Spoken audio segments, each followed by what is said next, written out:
بسم اللہ الرحمن الرحیم۔ اردو زبان کی چوتھی کتاب کا 10واں سبق سلطان فیروز۔ فیروز کا باپ سلطان غیاث الدین کا حقیقی بھائی اور سپہ سالار تھا۔ ابھی فیروز کی عمر پورے 7 برس کی بھی نہ ہونے پائی تھی کہ یتیم ہو گیا، مگر چچا نے اس کے سر پر دست شفقت رکھا اور باپ سے زیادہ اس کی تعلیم و تربیت میں سعی فرمائی۔ آداب سلطنت اور آئین حکومت کے اسرار سے اس کو ماہر کیا۔ جب 18 برس کا سن ہوا تو شفیق چچا نے بھی رحلت کی۔ اب چچا زاد بھائی محمد تغلق بادشاہ ہوا۔ اس نے بھی اس نوجوان بھائی کے حال پر ہمیشہ نظر عنایت رکھی، یہاں تک کہ دم آخر وصیت کی کہ میرے بعد تاج و تخت کا وارث میرا عزیز اور لائق بھائی فیروز ہے۔ دوسرے دن تمام امراء، علماء اور صلحاء اس کی خدمت میں حاضر ہوئے۔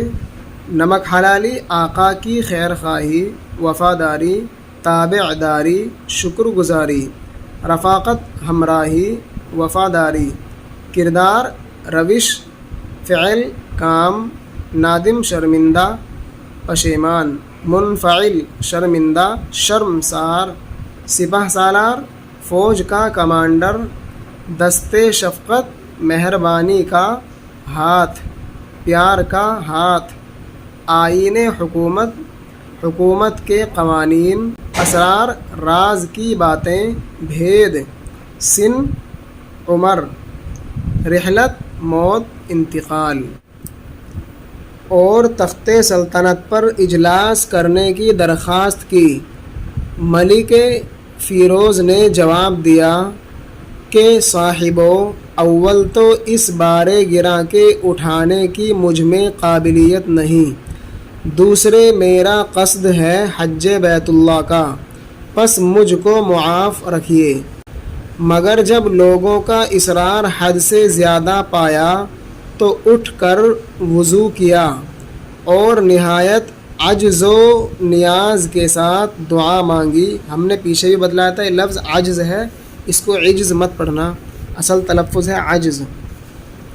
اور نہایت عجز و نیاز کے ساتھ دعا مانگی کہ خدایا، تیری عنایت کے بغیر کوئی کام سر انجام نہیں پا سکتا۔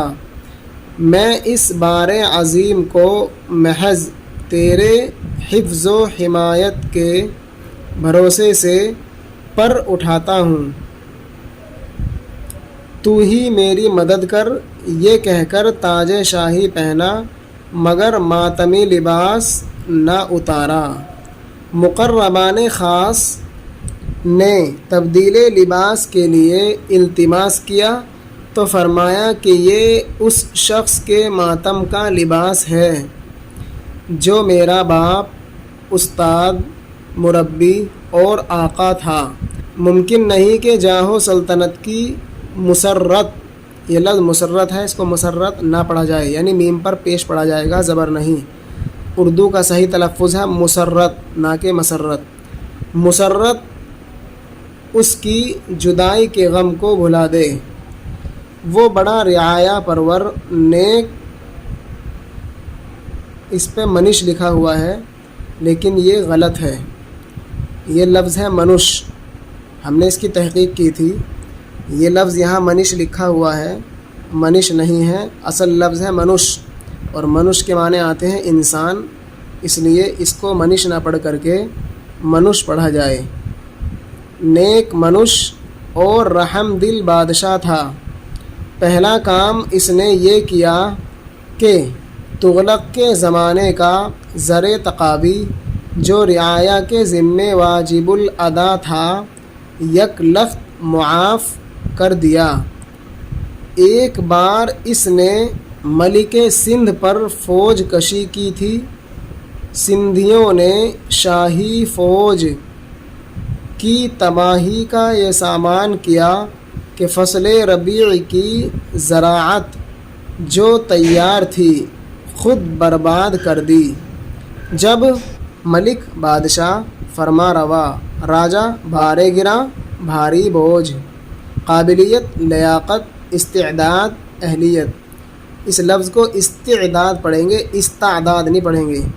بہت سارے لوگ پڑھ دیتے ہیں استعداد، لفظ ہے استعداد، یعنی حمزہ کے نیچے زیر، سین ساکن، پھر تا کے نیچے زیر، استعداد اہلیت، سر انجام پانا، محاورہ مکمل ہونا، پورا ہونا، ماتمی لباس وہ لباس جو اظہار غم کے لیے پہنا جائے، التماس درخواست، گزارش، رعایا پرور لوگوں کا خیال رکھنے والا، نیک منش نیک طبیعت نیک مزاج، تقاوی کم حیثیت، کاشتکاروں یا زمینداروں کو کھیتی باڑی کے کام کے لیے حکومت کی طرف سے قرض کے طور پر دیا جانے والا روپیہ، امدادی قرضہ، یک لخت تمام بالکل فوراً، فوج کشی حملہ چڑھائی۔ یہ کیفیت معلوم ہوئی تو فیروز شاہ نے دوسرے ملک سے غلہ خرید کر منگوا لیا اور حملہ جاری رکھا۔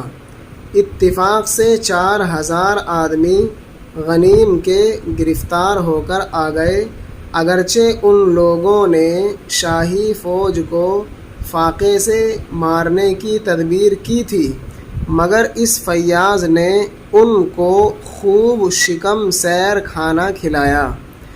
یہ بادشاہ تکلف اور اسراف کو بہت ناپسند کرتا تھا، خود بھی موٹے کپڑے عام آدمیوں کے سے پہنتا تھا، چاندی سونے کے ظروف اور جواہرات کے استعمال کی بھی ممانعت کر دی تھی۔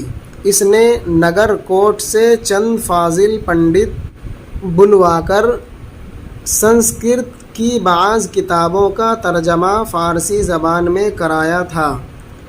اس کو عمارتوں کا بھی بڑا شوق تھا، سرائے خانقاہیں مسجدیں اکثر بنوائیں، آب پاشی کے لیے نہریں کھدوائیں، بے شمار باغات لگوائے، کئی شہر آباد کیے، چنانچہ جون پور اسی کا آباد کیا ہوا ہے۔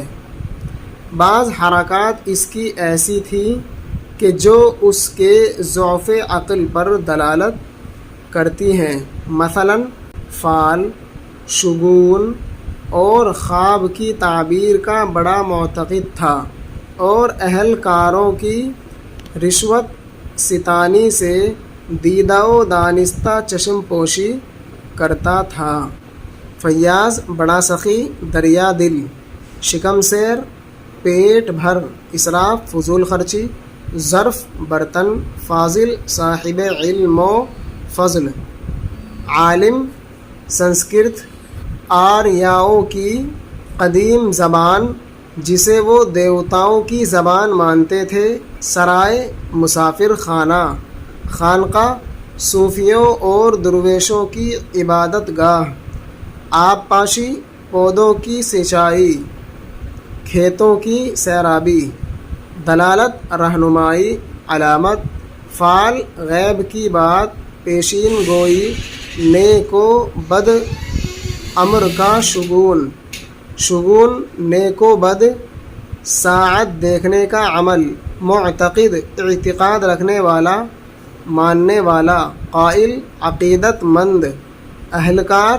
ملازم کارندہ، رشوت ستانی رشوت لینا، ناجائز نذرانہ، دیدہ و دانستہ جان بوجھ کر، قصداً عمداً ارادتاً چشم پوشی، آنکھ چرانا، دیکھ کر ٹال جانا، درگزر کرنا۔